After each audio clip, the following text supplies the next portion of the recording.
অনেকদিন যাবত জমাইছি শুধুমাত্র বিদেশে যাওয়ার জন্য। সো ফাইনালি আজকে এটা ভাগবার ভেঙে কালকেই বিদেশে চলে যাব।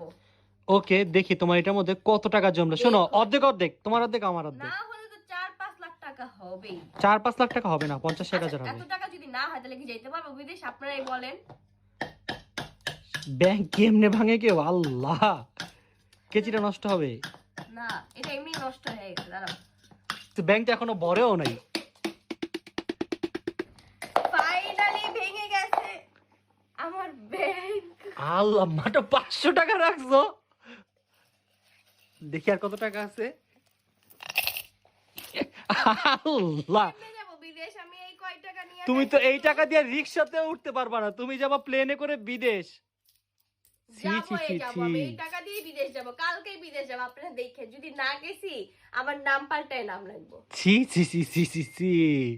এই করে টাকা রেখো ব্যাংকে, তোমার সহ্য হচ্ছিল না। ভাবছিলাম 2-3 লাখ টাকা জমছে, এটা কি হইলো আমার সাথে?